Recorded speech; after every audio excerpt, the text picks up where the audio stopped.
Appreciate that, Mike.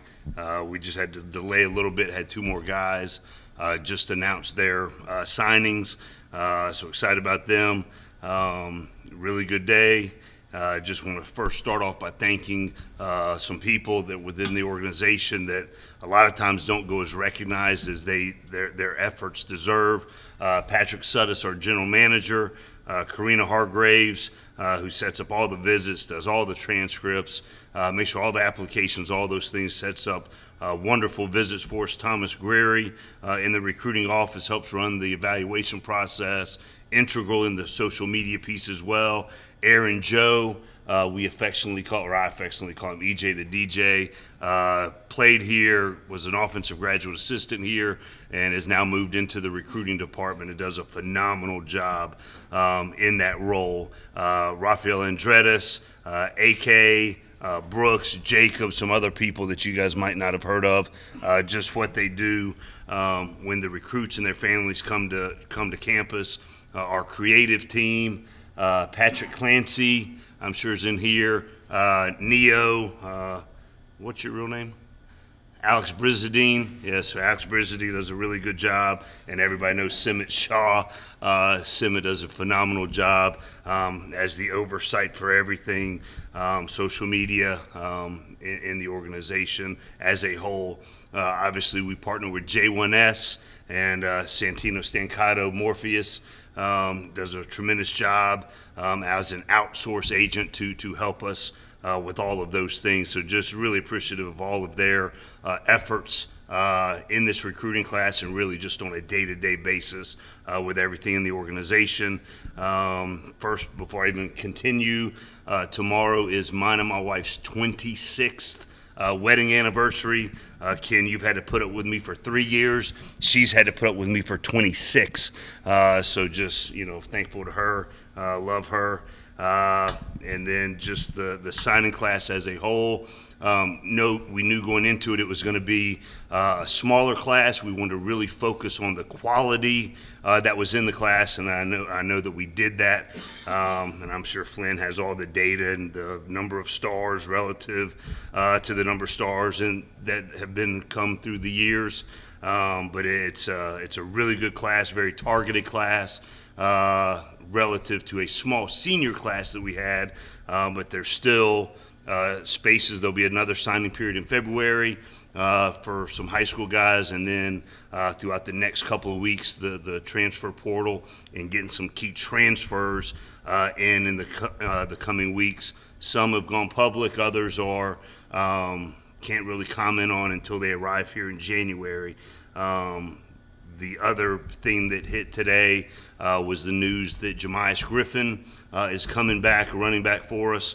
I still remember 2 years ago the huge news when he signed with us, and so again today said he's going to come back. Really excited about that. And then Ace Ely announced today that he's coming back. He was a captain for us, and just really excited about him. And the interesting thing about Ace, he was one of the guys that in this interim period from the early signing period last year until the first day we reported to campus is when he joined the family. So, it's an exciting time.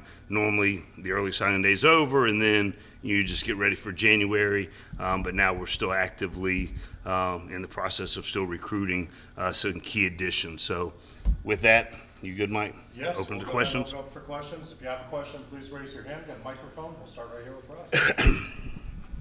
Hey, Geoff, I imagine that the offensive line was a crucial part of your targets for the recruiting class. Moving forward, will the portal be an area where you're going to target? It will be, absolutely. The offensive line and the secondary will still be two key places that we'll continue to look for some guys to come in and help. And there's obviously some guys we're targeting, and those will materialize and be made known over the next couple of weeks. Kelly, we'll continue with National Signing Day and recruiting questions. Yeah, Geoff. Obviously with the quarterback situation, it's important to to add some depth there. Kind of, can you talk about Zach and kind of what your expectations are now with Coach Long in the quarterback room vis-a-vis signing day? Absolutely, yeah. Really excited about Zach Pyron, three-time state champion. So he's a winner, he's a leader, and obviously you turn on the tape and you've seen it. I mean, he's a big physical presence and very mobile, but just his competitive nature, his leadership ability, the maturity that he shows, just getting to know him and talking to him and his family, he's going to be a really, really good addition to us. Played in the Alabama-Mississippi All-Star game on Saturday, and then Kate got here late Saturday evening for his brief official visit. But the connection that he made with his entire signing class was powerful, and those kind of connections and leadership ability with obvious, physical talent, has us really excited. Ken? I was curious to learn a little more about KJ Miles, kind of how that came about and what you think he can do for you. Yes, one of the highest recruited guys in the country. Took a summer official visit, and fell in love with the place, fell in love with the education, the relationships, all of those things, and just getting to know him, getting to know his family, the vision they have for their lives, the detail they have for where KJ is going. And, we're blessed that he chose our program and our academic institution to accomplish all those hopes, accomplish all those dreams. And, I thought Larry Knight did a phenomenal job with him, with Horace Lockett. I saw the stat that it's the first time Georgia Tech has signed 2 4-star defensive tackles. And, the quality of the young men, Horace Lockett and KJ, their tape, when you watch the tape, obviously they're physically gifted and they play really, really hard. But then you get to know them and their work ethic, their demeanor, and their vision for what they want to accomplish in their life. It's going to be a really good fit for both of them. Rod? You added 2 running backs in Antonio Martin and Jamie Felix. Yep. How would you compare their running styles?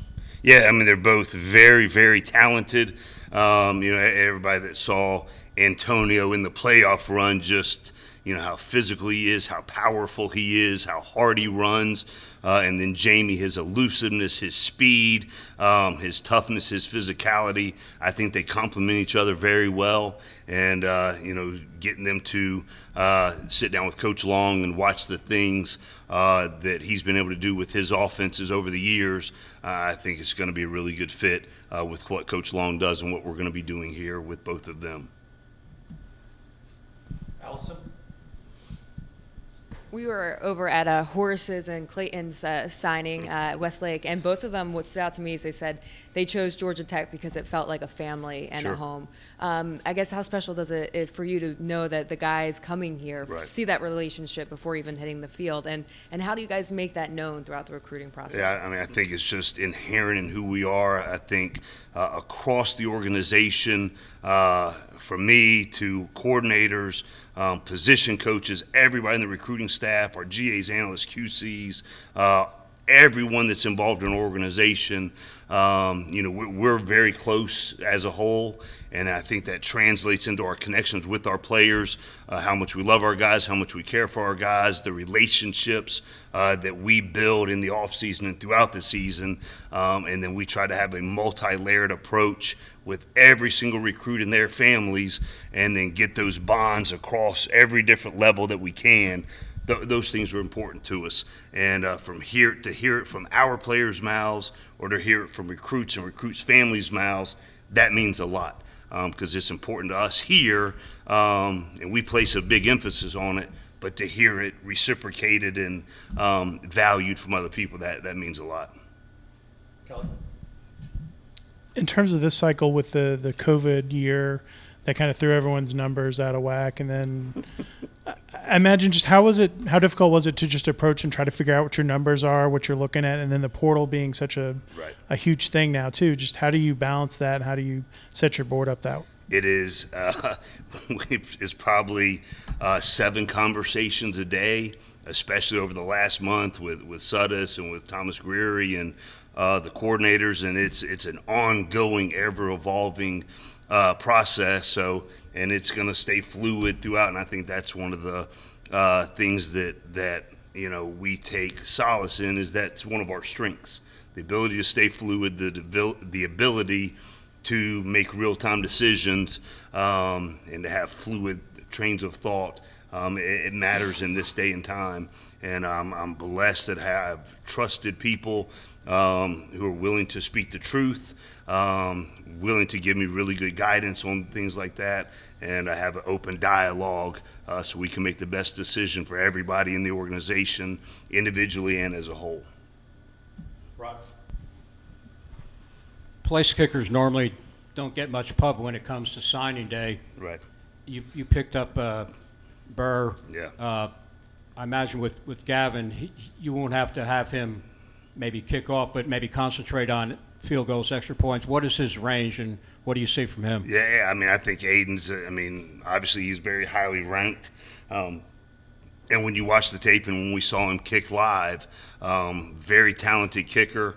But I do think that the guys that we have in the organization have grown a lot over the last year, and are just excited for the competition to continue throughout the spring, through the summer, and even into the season as well. But I do think we've got some very talented kickers, and I think Aiden, one of my favorite parts about him is when he was here kicking. I don't know, Rod, if you and Kelly were here, but you didn't even have to see him kick. You could hear it. You walk into the indoor and you could just hear his foot strike the ball, and then you see it, and it's impressive as well. But obviously there's going to be really good competition, but excited Aiden decided to join us. Kelly? You added Kyle at linebacker, and that's obviously a position you've like to get some more production and depth, really. Right. Out of, can you talk about what you liked about him as a defensive player? Yeah, just again, you turn on Kyle's tape, and he's making plays all over the field. He's tough. He's physical. I think he had well over 150 tackles this year. And then you turn on the other side of the ball, and I think he ran for over 1,100 yards. In one of the best leagues in the state.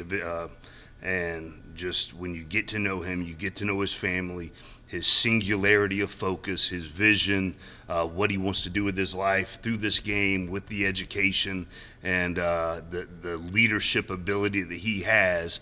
One of my favorite stories, we went in there a Wednesday, of a playoff week when we were out during the contact period, and they were doing stretching in the weight room, and his level of focus, his making sure everybody that was around him was as dialed in as he was on the process. Just the natural leadership ability that Kyle has is impressive.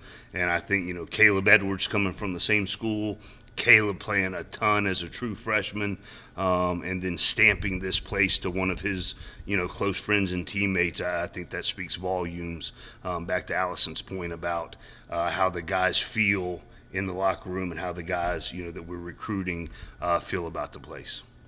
Okay.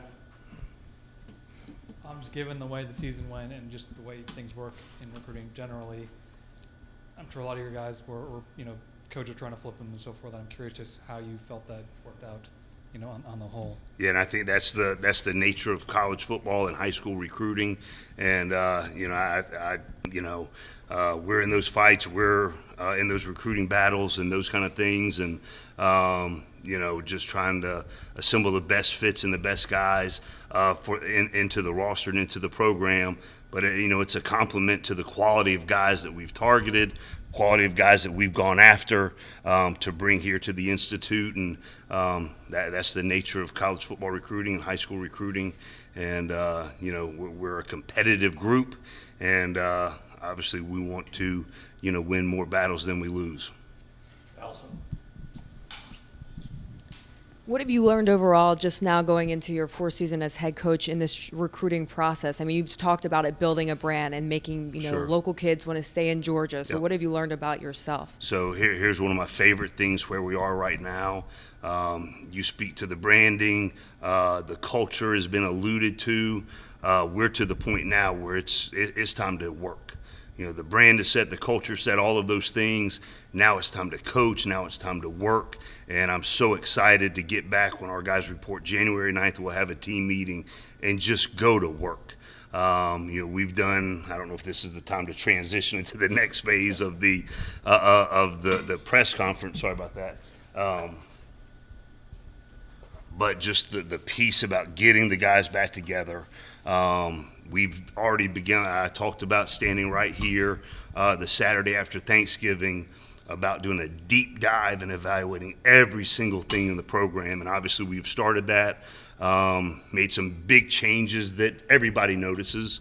But there's also a lot of things, as the head of the organization, beginning that deep dive into everything that we can fix to get the results better on the field.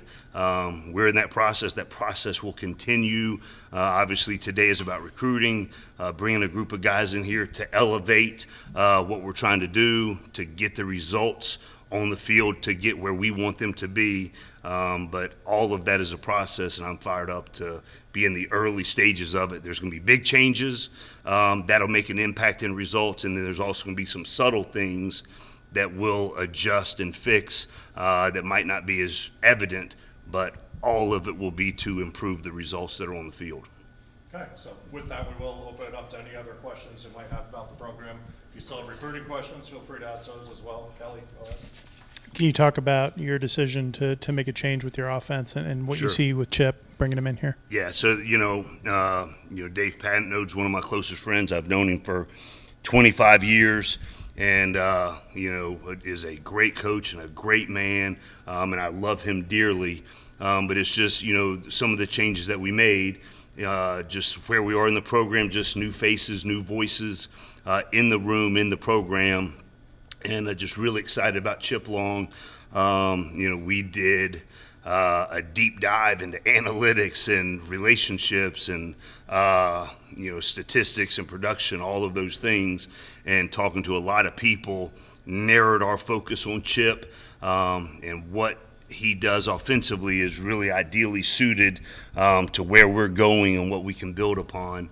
And having conversations with him, the production that he's had, the ability to adjust with personnel everywhere that he's been, just really excited about him coming here and joining us. And he's here and has done a tremendous job already on the recruiting front. He was, I think, tabbed as one of the top recruiters in the country throughout his career, and you can see that with the instant connection that he makes with guys on our roster, and the instant connection that he was making with the recruits as well, especially down the stretch. Rod? You have two openings right now. Yep. Assuming that one of them is going to be a running back coach. Sure.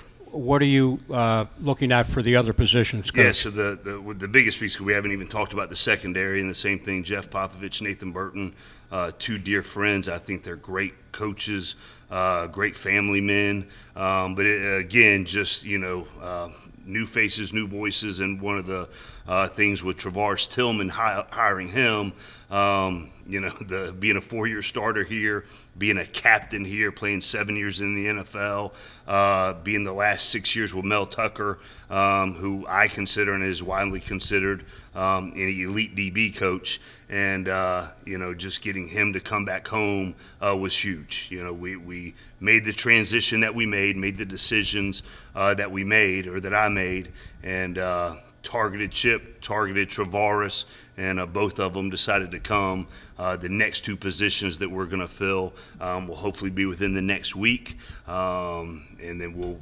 flesh that out and give more details to that afterwards. But the biggest piece was the offensive coordinator piece and the secondary piece, the defensive backfield. And the other thing I'm sure you guys notice is, when the NCAA allowed for the 10th assistant, and initially I had one DB coach and I didn't break up the secondary room, corners and safeties. Then we got here, and we did, and I thought it was important to get that back into one umbrella, one coach, one voice, that kind of thing. So that was a key piece for me, for somebody that can bring the entire secondary together one standard, one voice, one level of communication, one preparation process.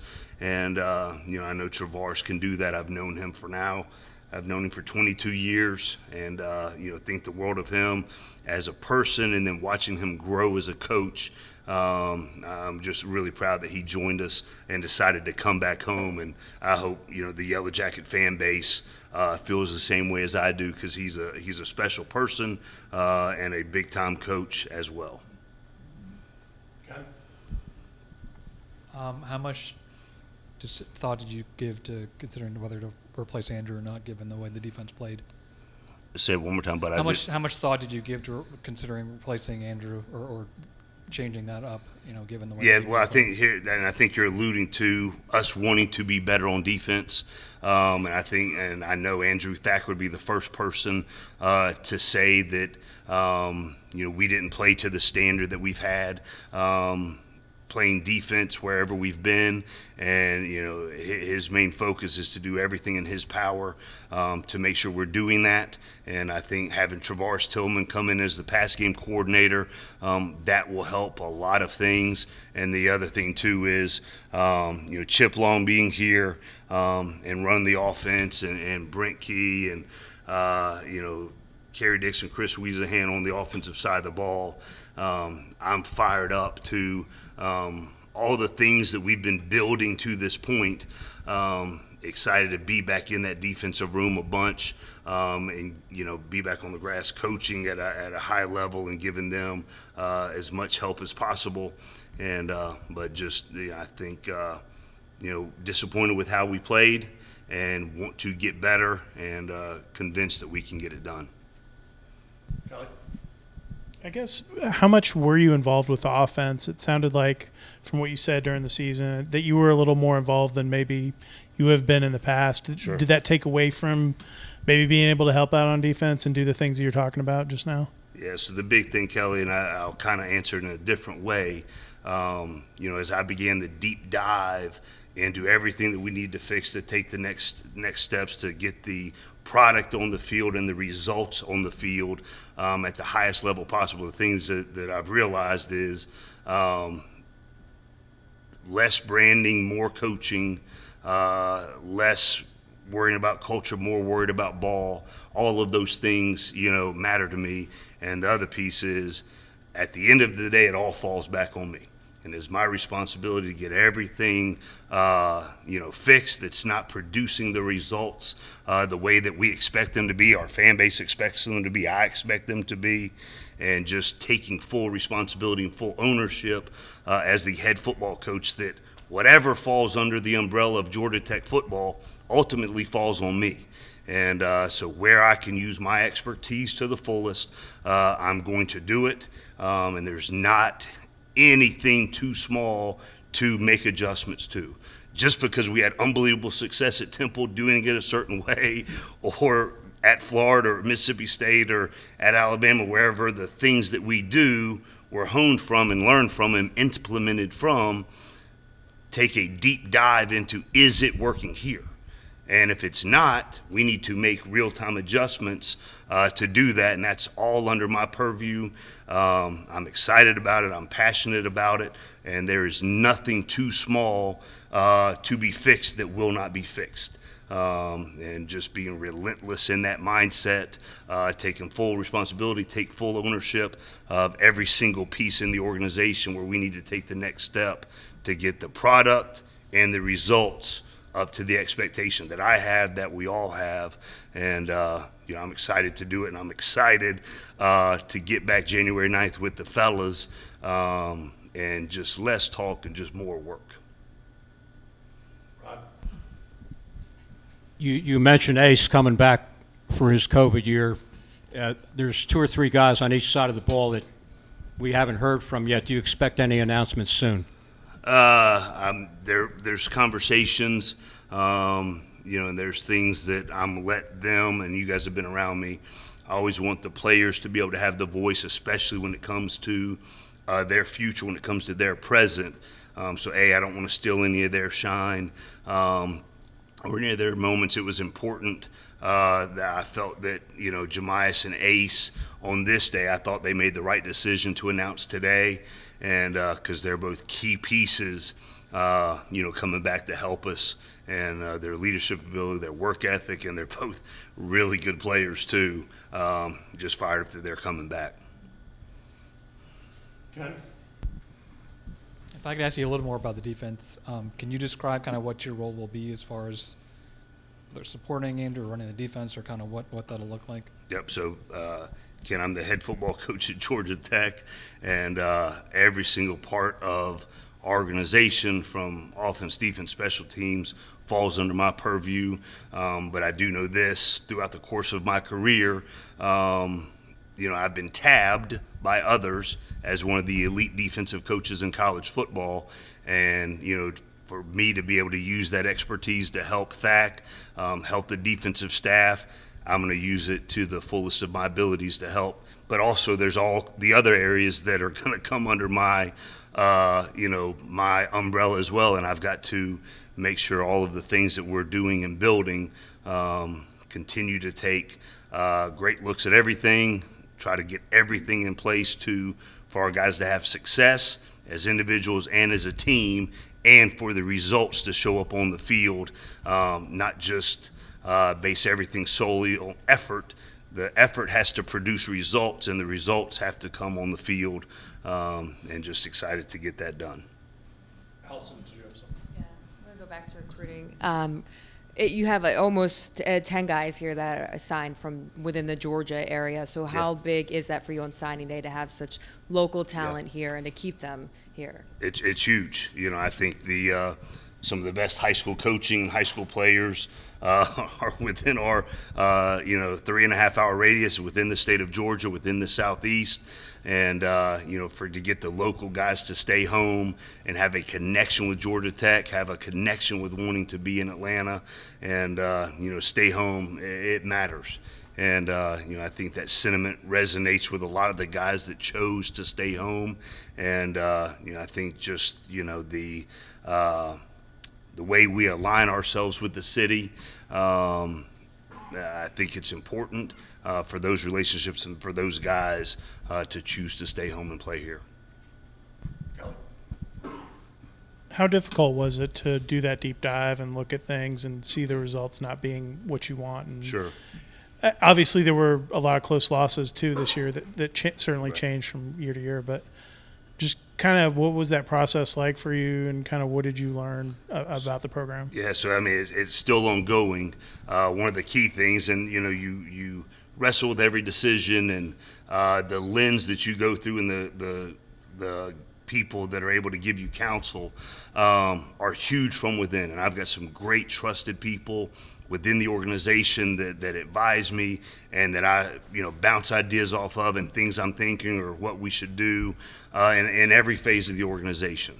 But what we did, I guess it was 10 days ago, is decide to bring someone from the outside in, an organizational consultant, sat down with 11 of our guys, individually did a deep dive into what they like, what they see, things they think we can improve on, and did deep conversations with about 11 guys on the roster, and formulated, I don't know how he does it, but formulates something that he can put together to give to the team on a wide variety of topics, from even as something that may seem as minuscule as what we eat Friday night for the snack.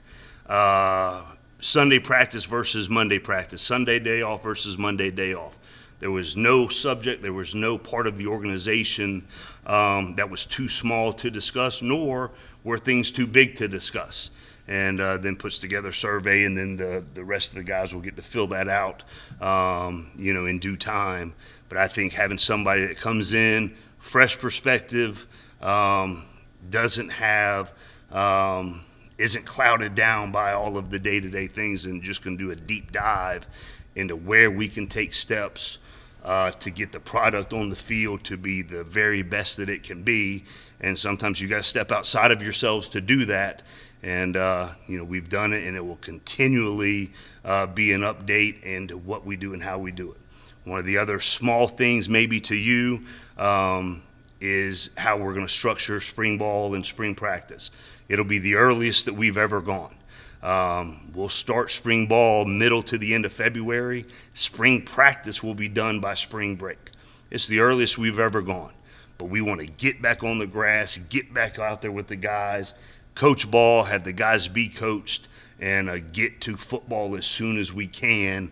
And then once we get back from spring break, they'll have a 5-week cycle with Coach Lou. So all of those things from the off season to every single thing in the program that we can improve upon, we're looking at. And again, there will be big things that everybody will notice.